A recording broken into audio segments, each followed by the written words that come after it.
Fuck, fuck, fuck, fuck, fuck, fuck, fuck, fuck, fuck. Fuck, fuck, fuck, fuck, fuck, fuck, fuck, fuck, fuck, fuck, fuck, fuck, fuck, fuck.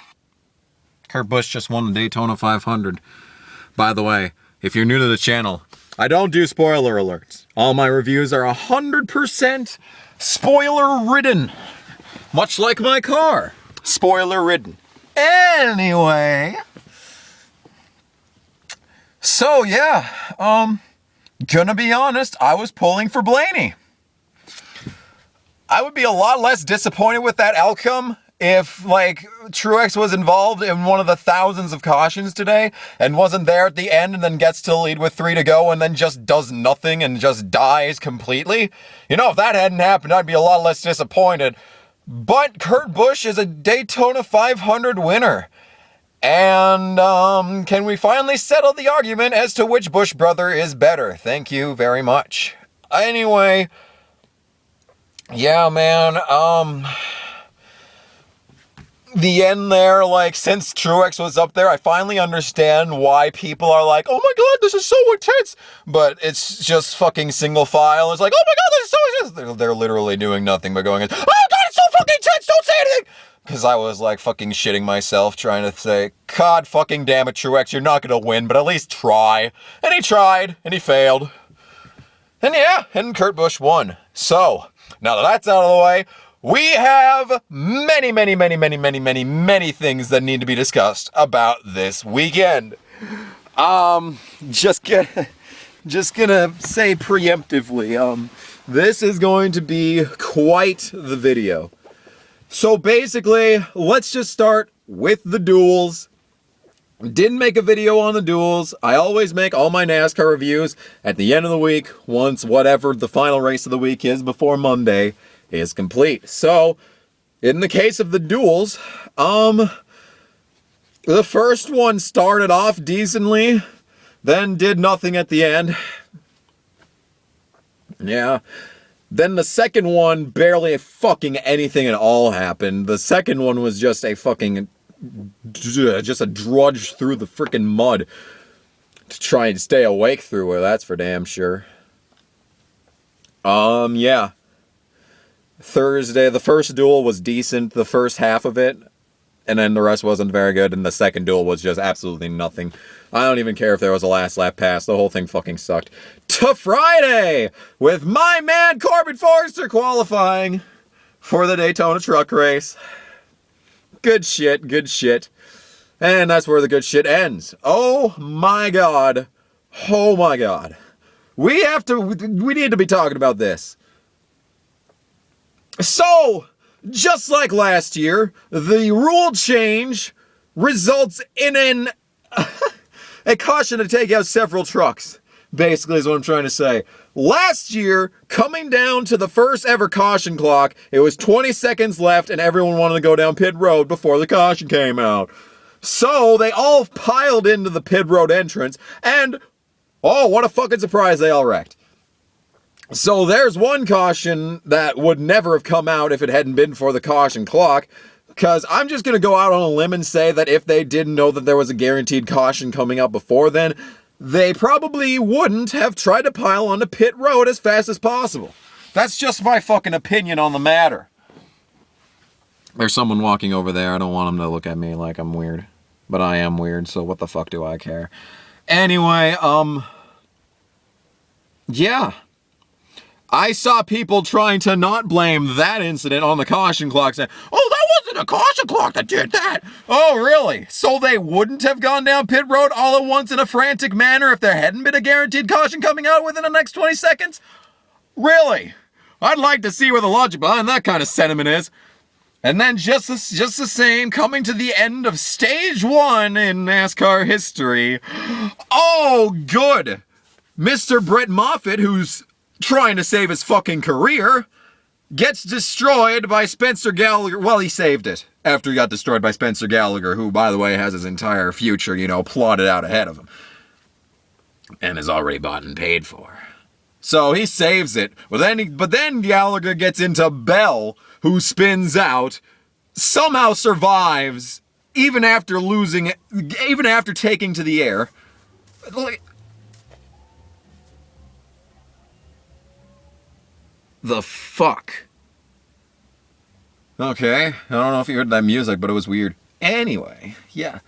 So, I'm just gonna go on a limb and say that at lap 20 last year, they wouldn't have been driving like that. Oh, the stages didn't do that. It's just because they're inexperienced, kamikaze. Yeah. Well, beyond that, we could get into that discussion in the Xfinity video.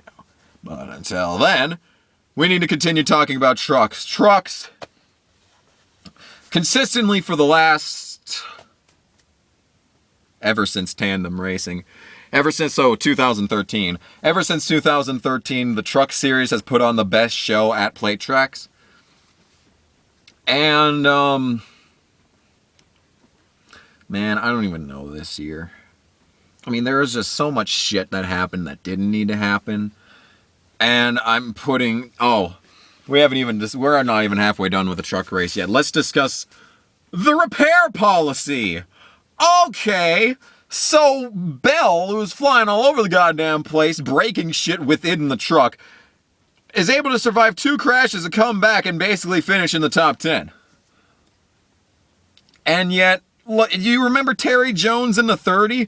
Barely even a fucking scratch on it, and somehow he didn't make the 5-minute rule? The 5-minute rule, in theory, what the fuck are you doing? Why are you driving a Volvo like it's some sort of freaking pimp mobile? I mean, at least have a fucking spoiler. You're just in a fucking Volvo, for fuck's sake.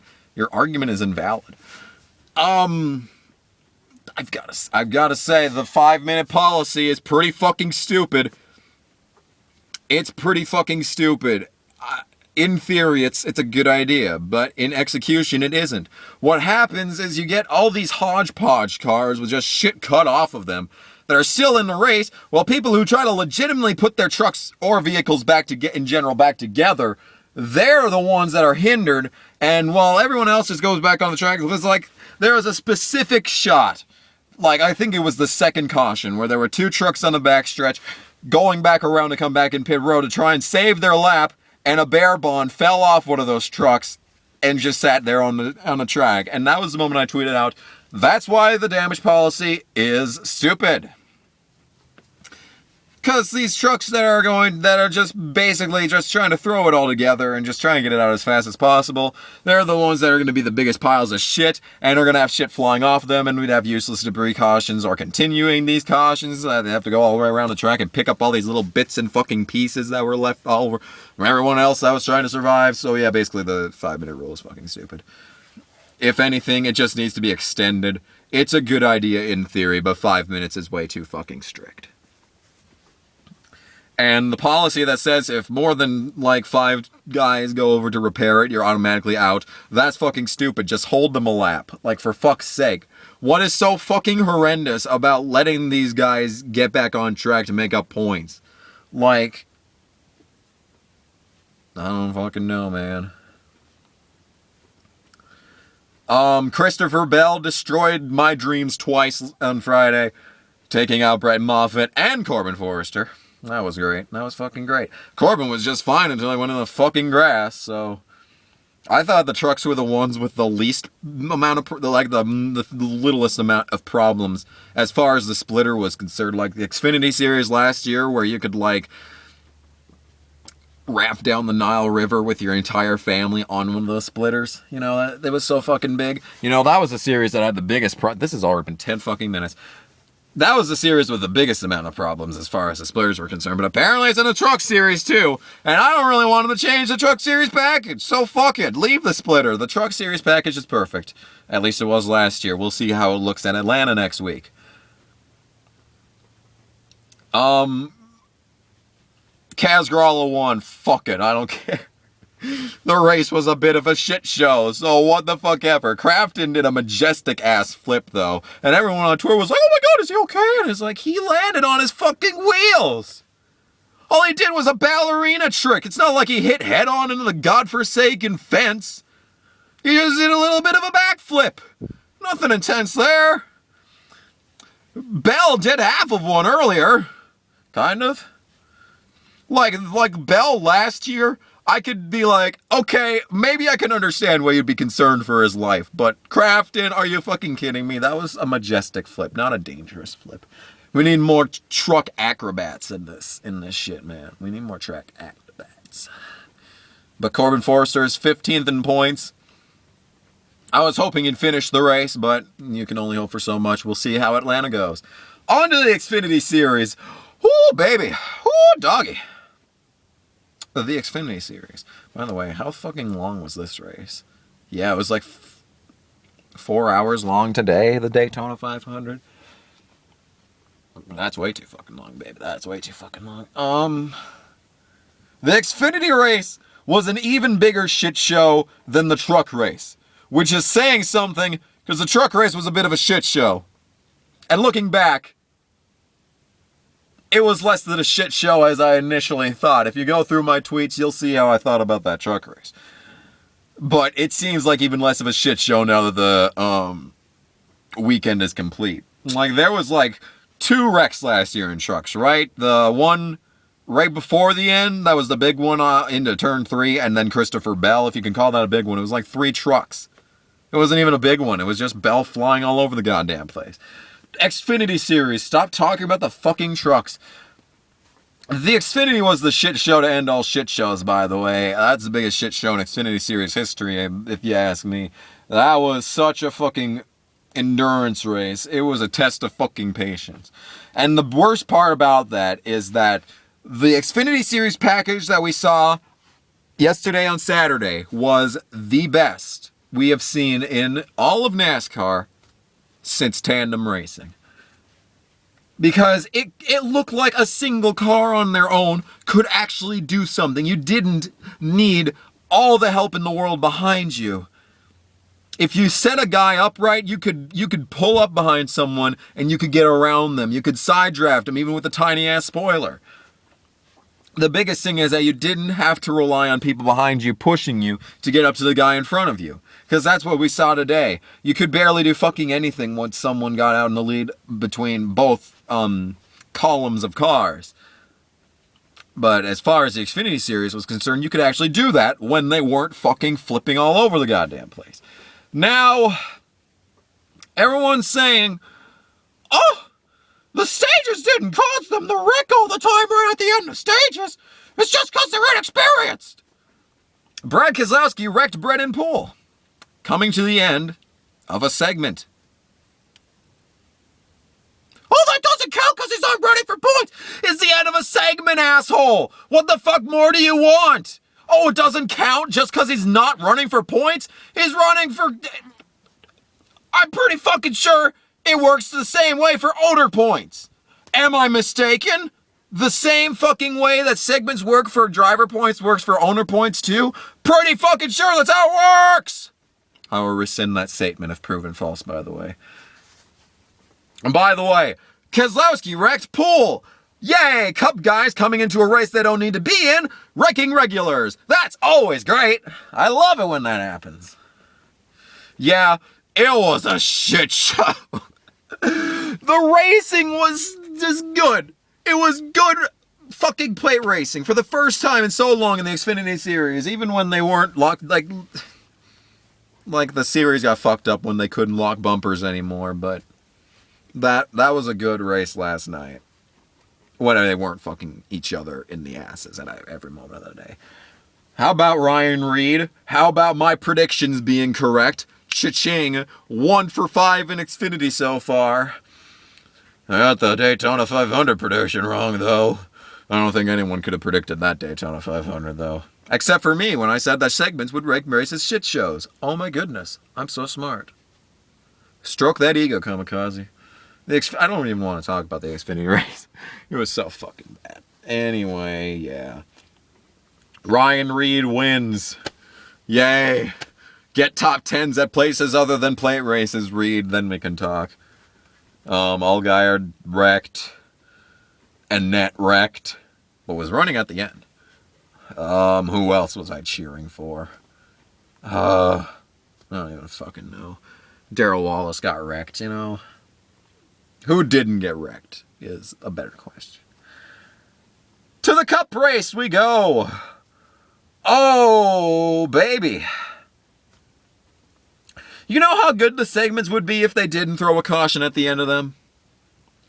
It would make for great racing for one lap and then right back into strategy, because the entire strategy of that race depended on the cautions. And if it weren't for the cautions, the strategies would have been completely different. Like, the only reason that strategies even happened in this race was because of that arbitrary fucking caution shit. And if it hadn't been for that, that wouldn't have been probably as big of a shit show, because there were too many drivers trying to figure out, okay, let's go down pit road now. Okay, let's go down pit road now. Okay, whoops, we're going too slow. Oh no, I sped on pit road. Oh no, I'm going to LePage the field. I'm talking to you, Eric Jones. He almost LePaged the field twice. Like, come on, Eric. You should have been fucking champion last year. What the fuck are you doing? I keep checking the time because I don't know how long this is going to last before it cuts out. It should be good for like a half an hour of recording, but you never know with this shit. Yeah, it's just... Getting to the end of that race, I was sitting there like, okay, basically everyone that I don't want to win this race is wrecked. Harvick, Johnson, Kyle Busch, the three big ones. All you needed to do was throw in Logano, and Earnhardt wrecked too. 5 guys that I really didn't want to win this fucking race. Well, except for Logano. But they're all out, and I'm sitting there like, oh my god, if there's so many guys that I want to win this race, watch it be Logano. He almost fucking was too. It probably would have been if, like, Larson hadn't, just dropped like a fucking rock, but I think that mostly had to do with fuel, so I don't blame him too much. What a shit show that race was, though. Holy goddamn hell. Oh, it's because they're inexperienced that they're wrecking Kamikaze. Oh, so why did the Cup race have that many fucking cautions then? They were wrecking every 5 fucking minutes. Like, you couldn't go 2 laps without going through a caution. Many a true nerd uploads Rome Total War on Sundays. I was able to watch the whole damn thing between, like, 40 laps because of all the fucking cautions and all the red fucking flags. My goodness gravy. Did they have 3 red flags this race? I think they had 3 red flags this race. They had 2 in the fucking Xfinity race. Well, was this a NASCAR race or a goddamn demolition derby? Like fucking shit. You know how much that shit costs? How much money was wasted in wrecks this year at Daytona? That's a fucking economics class question. A final exam for calculus. 15,000 cars wrecked at Daytona. Each car is worth from between $2 million to $500 million.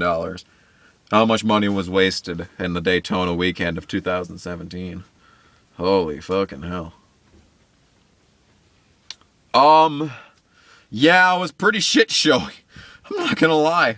But the racing that they were doing before Chase got to lead and they went single file right after all the fucking shit show cautions were going on, that was good. That was what the fuck I was talking about during the clash, where both lines were fast enough to challenge the leader. And it just never happens because no one fucking tries, apparently. Unless they actually did fix us with this package, and because we were able to see, like, they didn't wait until the last lap this year. They were fighting it out for the final 4 laps, which is fucking, by the way. But that 15 laps of freight training is still inexcusable, by the way. But, you know what, I don't blame them. The race was a shit show. And just 15 laps as opposed to, like, the 40 that was in the 2015 Geico 400 or whatever. Where Earnhardt just sat there for the entire race. I mean, at least there were fucking passes in this race, as opposed to that one. I mean, that was just a freight train on the fucking rails, man. I'm going on the rails on this freight train. 'Cause no one's even trying to pass Trevor Bayne. Trevor Bayne wasn't really a factor in this race, but I had to rhyme. Basically is what I'm trying to say. So... yeah, I guess the biggest takeaway from that race is that the rest of the play races, if they are less shit showy, if there's less cautions, it'll be a decent season of plate racing, probably best since tandems. But until they go back to tandems, it's still going to be freight train bullshit for most of the race. But, beyond that, a good plate race. Especially compared to everything else. I mean, pales in comparison to, like, Jimmy Johnson 4 wide, 2 deep at Talladega. 1 thousandths of a second, would Larry Mack say. Larry McReynolds, I miss you in the booth, baby girl. Is this still recording? Okay.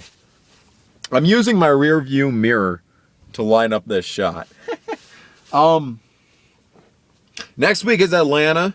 It'll be the last truck race until Martinsville in March, which will be the last truck race until wherever the fuck in April. So that is 2 months with 1 truck race. Horrible fucking schedule writing there, guys. Horror fucking bibble. Horror fucking bull. Don't know where the fuck the bibble came in. Maybe like Tigger from Winnie the Goddamn Pooh.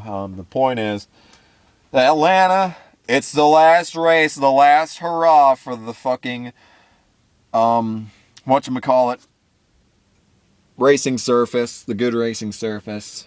Last call, guys. It's almost over. It's unfortunate, but all good things must come to an end. Yeah. Truck race ought to be good. Pulling for Corbin and Brett as always.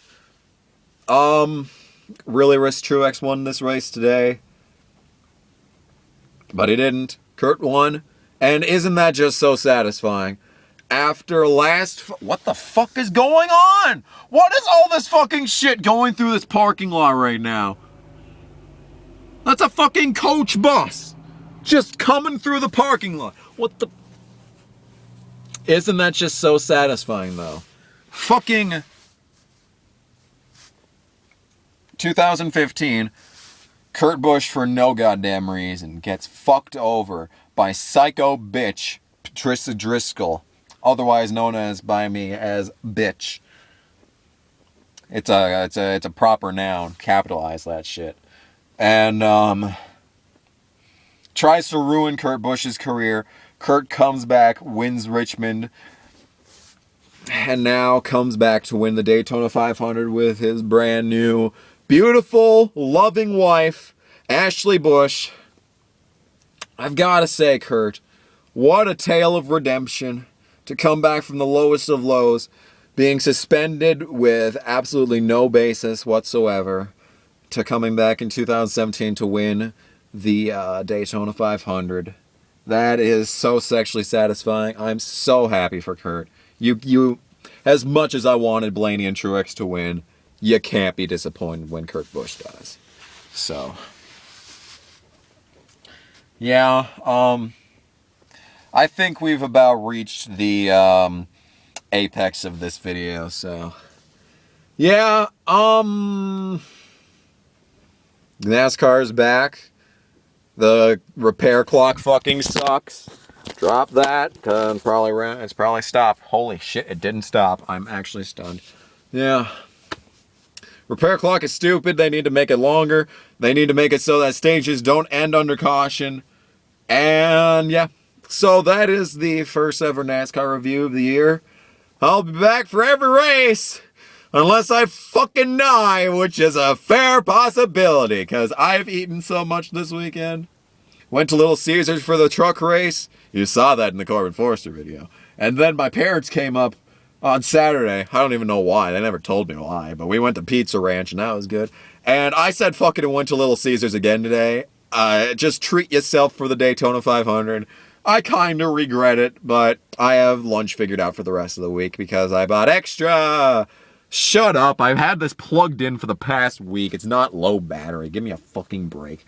Anyway, thank you all so much for joining me. We will be here probably in this car or outside of my house, depending on, like, if it's a Saturday race, I'll probably be outside my house, but if it's a Sunday race, I'll probably be here.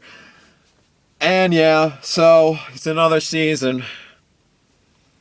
And Truex has already disappointed me. Thank you all so much for watching, and this has been a 25-minute video nearly. But that's okay. It's Daytona. What the fuck are you gonna do? Yeah, see you next week. I don't have anything else to say, so yeah, thank you all so much for watching. Goodbye!